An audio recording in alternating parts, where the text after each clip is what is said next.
मुस्तफ़ा आमिर के मुबैना कातिल अरमग़ान कुरैशी ने पुलिस पे इल्ज़ाम लगाया है कि पुलिस अरमग़ान पे काला जादू करवा रही है।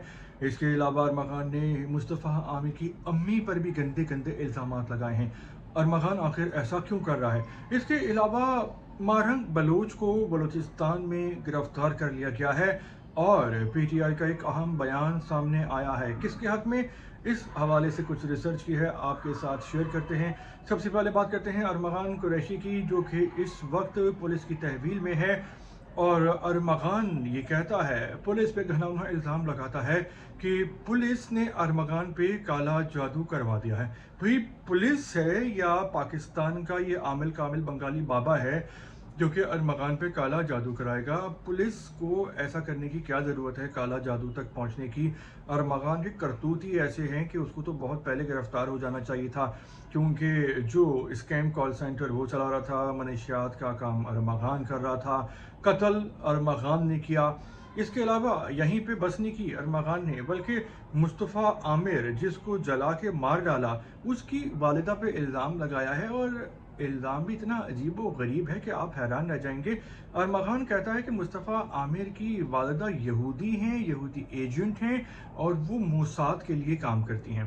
भाई मुस्तफ़ा आमिर की अम्मी किसी की भी एजेंट हो? यहाँ पे जो मामला चल रहा है, केस है मुस्तफ़ा आमिर के कत्ल का, और बहुत से ठोस शवाहिद मिल गए हैं कि अरमग़ान ने ही मुस्तफ़ा आमिर को मारा है, जलाया है, गवाह भी हैं।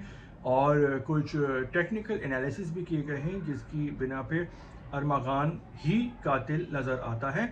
कातिल है, बस अदालत ने उस पर फैसला देना है। तो अरमग़ान ऐसा क्यों कर रहा है? देखिए, अरमग़ान ऐसी बहकी बहकी बातें कर रहा है क्योंकि मीडिया का फोकस है इस केस पे। अब जब अरमग़ान ऐसी बातें करेगा तो उससे ये तासुर जाएगा, मैसेज मिलेगा कि शायद अरमग़ान पागल है। और जो पागल के लिए जो जुर्म के कावानीन होते हैं वो अलग होते हैं। तो भाई ये पाकिस्तानियों को, अवाम को और फोर्सेस को चूना लगाने की कोशिश कर रहा है, उल्लू बनाने की कोशिश कर रहा है। तो इस केस में जो अरमग़ान ने ये जो बातें की हैं, अजीब व गरीब, बहकी बहकी, बेतुकी, बेसरोपा, तो आपका इस हवाले से क्या कहना है? ऐसा क्यों किया है अरमग़ान ने? जो दूसरा आज वीलॉग का हिस्सा है वो मारंग बलोच साहिबा हैं, जिनको आज बलूचिस्तान से गिरफ्तार कर लिया गया है। वो 3 लाशें लेके बैठी हुई थीं और उनका कहना था कि वो एहतजाज करेंगी इस पे, और उन्होंने रोड बंद कर दिए थे।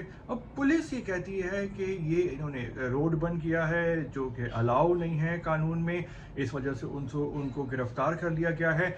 और ये जो 3 लाशें हैं, जो 3 लाशें ये लेकर बैठी गई थी, इससे पहले वो 13 लाशों को दफनाने पर भी एक फड्डा हुआ था, क्योंकि ये वो लोग हैं इदारों के मुताबिक, कानून नाफिज करने वाले इदारे, कि इन्होंने जाफ़र एक्सप्रेस पे हल्ला बोला था, उसको किडनैप किया था, वहाँ पे लोगों को शहीद किया था। और फिर जब रियासत के पास कोई और ऑप्शन नहीं बचा तो इनके खिलाफ एक कमांडो एक्शन किया गया, दहशतगर्दों को मारा गया। अब उसमें जब दहशतगर्द मारे जाते हैं, पकड़े जाते हैं, तो बाज़ औक़ात ऐसा होता है कि उसमें मिसिंग पर्सन मिल जाते हैं। यानी जो बलूचिस्तान बलोच यकजहती कमेटी वाले जिन मिसिंग पर्सन का वावेला कर रहे होते हैं, तो वो मिसिंग पर्सन मिल जाते हैं दहशतगर्दों के रूप में, जो बीएलए का हिस्सा बन के दहशतगर्दी कर रहे होते हैं, पहाड़ों पे चले जाते हैं। और यकजहती कमेटी वाले कहते हैं कि इनको जो है वो आर्मी ने उठा लिया है, इदारों ने गायब कर दिया है, और वो फिर मिलते हैं दहशतगर्दों के रूप में जब किसी मुकाबले में वो पकड़े जाते हैं या मारे जाते हैं। लेकिन हमारी रियासत भी जो है भाई वो दूध की धुली नहीं है। मिसिंग पर्सन का कुछ ना कुछ बिल्कुल ये मामला हो सकता है, क्योंकि हमारी जो अदालतें हैं वो इंसाफ बहुत देर से देती हैं। मजलूम और शरीफ आदमी तो इस इंसाफ के चक्कर में, इंतज़ार में दुनिया से ही चला जाता है। तो मिसिंग पर्सन का जितना भी मामला है वो बिल्कुल नहीं होना चाहिए। अदालतों को इतना फास्ट और इंसाफ पसंद होना चाहिए कि सबूत पेश हो और जल्दी से फैसले हों, ताकि मिसिंग पर्सन वाला कोई मामला ही ना हो, चाहे वो बलूचिस्तान हो या पंजाब हो।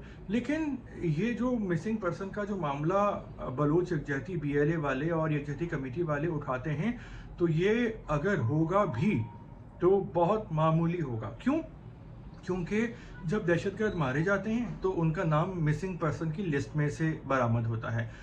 तो ये जो मारंग बलोच हैं, इनके कैरेक्टर पर भी बहुत से सवालिया निशान उठते हैं, क्योंकि जब बलूचिस्तान में पंजाबी को मारा जाता है या किसी और सूबे के बंदे को, तो मारंग बलोच एहतजाज नहीं करती, और जब दहशतगर्दों को मारा जाता है तो वो रोना गाना शुरू कर देती हैं।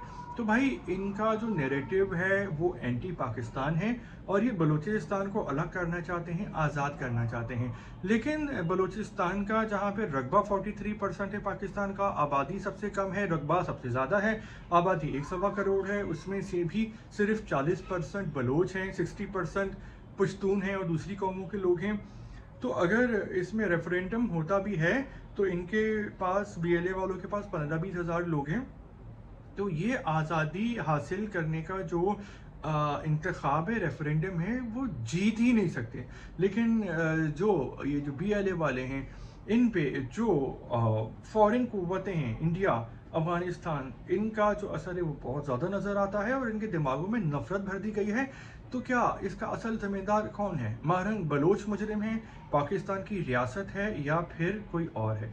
देखिए, जो असल ज़िम्मेदार है वो बलोच सरदार हैं, क्योंकि पाकिस्तान की जो हुकूमतें हैं वो हमेशा बलोच सरदारों के ज़रिए डील करती हैं। सूबाई बजट जाता है, उनसे कोई पूछने वाला नहीं है, तो वो सारा बजट अक्सर सरदार खुद खा जाते हैं। तो बलूचिस्तान में वाकई एहसास महरूमी है जो नहीं होना चाहिए, और बलोचों को तमाम तर सहूलतें मिलनी चाहिए जो कि लाहौर और इस्लामाबाद में हैं। कराची भी बहुत पीछे है लाहौर और इस्लामाबाद से। तो असल ज़िम्मेदार वो सरदार हैं जो कि बलोचों को तरक्की करता और तालीम याफ्ता नहीं देखना चाहते, और सारा जो बजट खा जाते हैं। इनका आबाई इलाके में भी घर होता है, फिर कोयटा में भी घर होता है, फिर कराची में भी होता है, लाहौर इस्लामाबाद में भी बंगला होता है, और फिर दुबई में भी होता है। लेकिन 5-6 घर बनाना तो इनके लिए एक पीनट है, मूंगफली है, मामूली सी बात है, क्योंकि इनके पास अरबों खरबों रुपए होते हैं। बलूचिस्तान को अभी तक सूबाई बजट बहुत सारा मिल चुका है पिछले सालों में, और हर साल मिलता है। तो असल जो इनके कसूरवार हैं और बलूचों की एहसास महरूमी के ज़िम्मेदार हैं वो बलूच सरदार हैं, और उसके बाद पाकिस्तान की अब तक की तमाम हुकूमतें हैं जो कि बलूच सरदारों के हाथ में सब कुछ दे देती है, वहाँ के इख्तियारात। हालांकि होना ये चाहिए कि वो जो सारे मामलात हैं वो सूबाई हुकूमत से लोकल गवर्नमेंट तक जानी चाहिए, और लोकल गवर्नमेंट को गली कूचों में बलूचिस्तान के काम करना चाहिए, तालीम में, सेहत में, कारोबार में, नौकरियों के हवाले से, इंफ्रास्ट्रक्चर में, सफाई के मामले में। लेकिन बलूच सरदार ने सब मामला अपने हाथ में रखा हुआ है, और हुकूमत पाकिस्तान उनके थ्रू ही मामला चलाती है।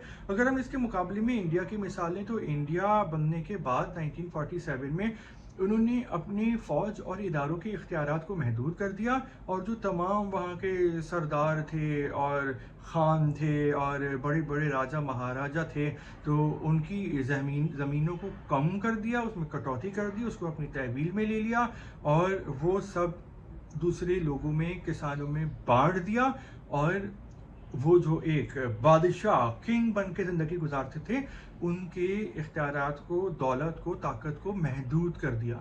तो वो लोग आजकल भी खुश हैं, राजा महाराजा और उनके औलादे, क्योंकि उनको वजीफ़ा भी मिलता है, लेकिन उनके लामहदूद इख्तियारात को कम कर दिया। जबकि जब पाकिस्तान बनाया गया तो उसके बाद जो है वो सरदारों, वडेरों, खानों, राजों के जो इख्तियारात है उनके और ज़्यादा उस इख्तियारात में इजाफा होता चला गया।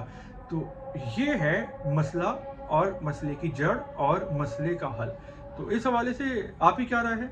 आपको अगर व्लॉग पसंद आया है तो आप लाइक कर सकते हैं, अगर आपको ना पसंद आया है तो आप